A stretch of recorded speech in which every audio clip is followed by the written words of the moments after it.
Echoes of legends are all we follow.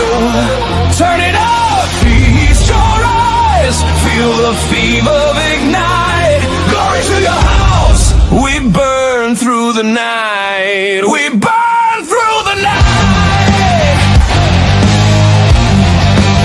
night. So we were going to talk about a rumor, but apparently that rumor has been confirmed. And not because Marvel announced it, not because they had a chance to frame it, not because they wanted to own it, but because, well, someone leaked it. Yes, that's right. The apparent teaser trailer for the Doomsday movie is floating around, and it's all Steve Rogers centric. And this kind of confirms a lot of rumors, honestly, that have been floating around for a little bit, but mostly that, yes, Steve is back, not a variant. Not some weird little multiverse wink, but a return of the OG. And guess what? That tells us something that Marvel and Disney is too afraid to say out loud. All the garbage and slop they've been feeding you, no one likes it. No one wants it. The MCU did not work. So let's take a look at what this leaked teaser shows us. One, it's all about what was and what worked. None of the old guard, none of the successors, and no alleged focus on the future. This is all about the original Captain America. And listen, bringing Steve back, this isn't just nostalgia. This is brand triage. The studios don't reach backwards when the momentum is in their way and things are working. This means that they finally get it. The trust is gone and they burned up all of the goodwill. There's no more numbers that they can twist and spin. At the end of the day, since 2021, when Shang-Chi came out, and yes, I say Shang-Chi, it's not Shang-Chi because some pretentious douche told you that to say it that way. We are not some liberal white girl who went to Puerto Rico for the first time and wants to tell all of her friends, it said Puerto Rico. Shut up, dummy. We don't got time for that. We say Shang-Chi because that's how it's been said since the freaking book came out. And by the way, for all you weirdos who want to jump on a box, Shang-Chi is based off of Bruce Lee. Iron Fist is based off of Chuck Norris. That is why Danny Rand is white.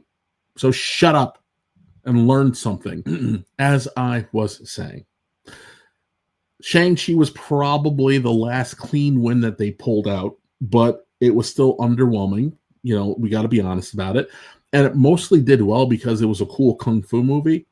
Everything else, well, since then, the MCU brand has been hemorrhaging relevance. The Eternals got laughed out of theaters. Quantumania, well, it undercut its villain before he was important. And just like that, we was no longer Kangs. What else? The Marvels was a case study in apathy. I mean, that's the worst kind of backlash you can get because backlash at least means people care. This was no one gave a crap. Then came the Thunderbolts, positioned as dangerous and morally gray, a badass Avengers for the future. And the most we got out of it was, well, the entire movie doesn't suck. Oof, no urgency, no real identity. And it got even worse when they pulled that lame stunt and tried to act like they weren't pulling the Harley Quinn and what was it that stupid movie called? What was the Harley Quinn and the Birds of Prey and the Fantabulous Emancipation of Harley Quinn? 2 weeks later, after getting smacked down by Sonic the Hedgehog, just became Harley Quinn and the Birds of Prey. It didn't work then. It didn't work here. I'm anxious to see if it ever works, honestly. Maybe they should try this with Tron Legacy. But either way. And then we get to Fantastic Four, the crown jewel in Marvel's crown, its first family, its first real proper comic, set the foundation for the entire myth. This should have generated automatic excitement. And instead, what do we get? We got a creepy tree-sniffing Galactus. We got a Pedro Pascal who couldn't be bothered to shave a silly little mustache. What should have been a summer blockbuster was just DOA. It got outperformed by mid Superman. And, what do you want, man? The fans were cautious, not even cautiously optimistic about it.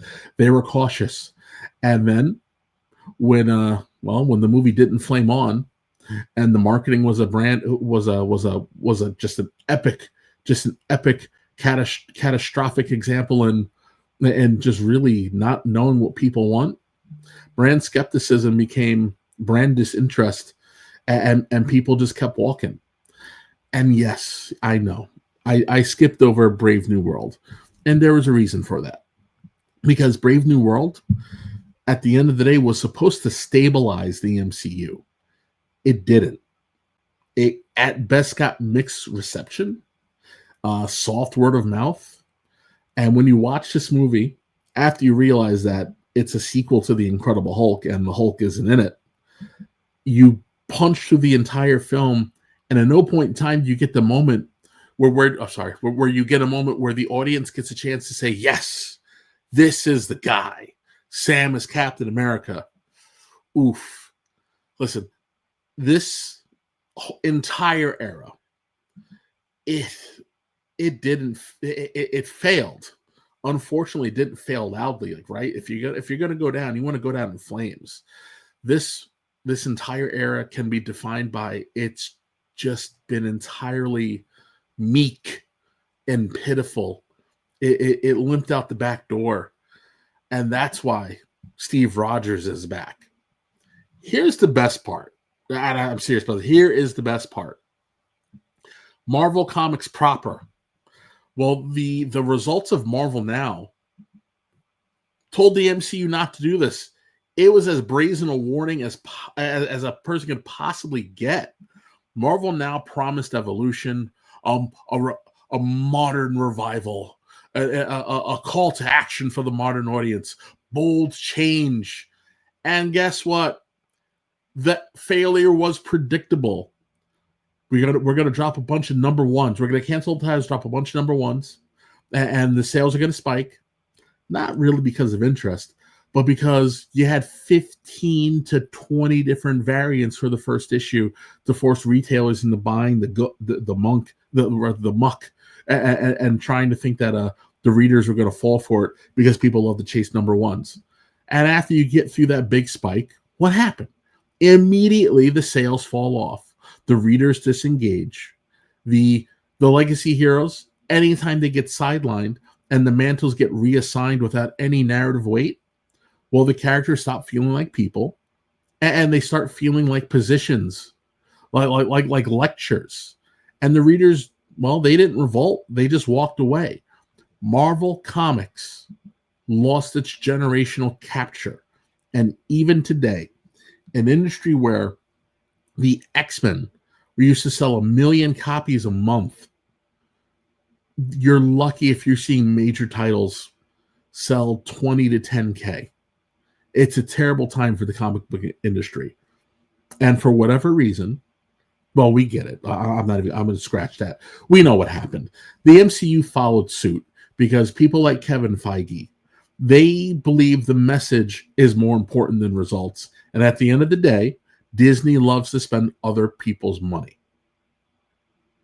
So the MCU decided it was going to follow the same result, or rather follow the same blueprint, and it got the same result.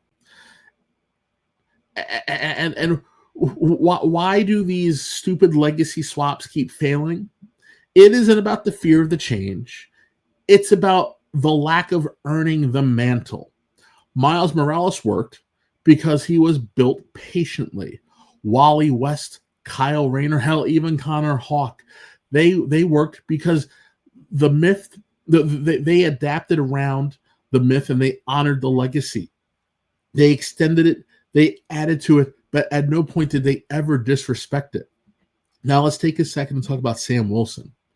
Sam, as the Falcon, is beloved, an iconic character, a B plus A minus tier hero.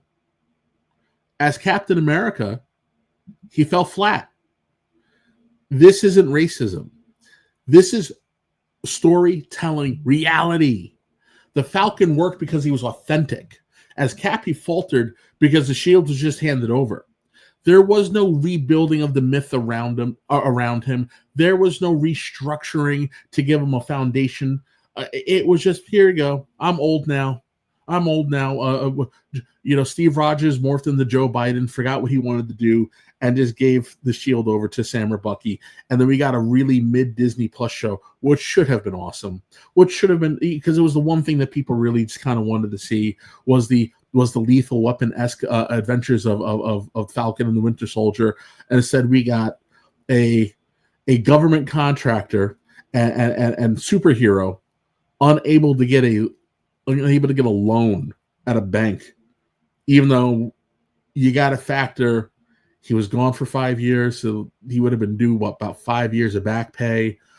He probably could have called Pepper Potts and gotten a loan or gotten Pepper to buy the bank, and then he fought a apocalypse bringing legion of aliens and saved the entire bloody planet, but no one wants to give him a loan for a boat.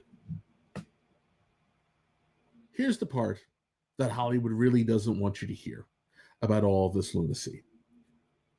Most of these diversity quota creatives, they don't actually know well-adjusted Black people or minorities in general. They know activists. They know theory. They know victim narratives. They know PMSNBC bullcrap. But they don't know actual Black audiences. They don't know what minorities want. They don't understand that Black people do not want to shop at the superhero IP thrift shop. They don't want to go digging around through some discarded IP and pray that someone else's legacy fits them. Nope. They want new heroes. They want heroes with their own stories, their own scars, their own victories, their own myth. Why did Bishop work when he dropped in the 90s? Because he looked effing cool. That's why. Why was Spawn an instant hit and still a hit today? And the character was awesome without Michael Jai White. Because audiences loved the story. Static Shock and the Milestone universe, still beloved today, criminally absent from modern media because of dumb rights issues, but people still love Static. Why did it work? I don't know. Maybe it was because with these characters, there was no pandering, there was no preaching, and there was damn sure no pity. It was just cool myth. It was just cool characters with awesome, relatable stakes. So look, if it's true, and Steve Rogers, and note, I'm saying Steve Rogers, not Captain America, but Steve Rogers, because I sincerely doubt we're going to cast Sam off to the side. But Steve Rogers, if Steve Rogers is going to really truly be the lead of Doomsday and everything that hinges in this movie is going to rest upon the shoulders of Steve, well, that's not confidence in the stories that have been told. This is course correction. See, Marvel needs to understand it doesn't need lectures. The heroes don't need replacements. It needs creators who are capable of creating. Creators who don't scold the audience, creators who don't try to piss upon what came before them and deconstruct the myth.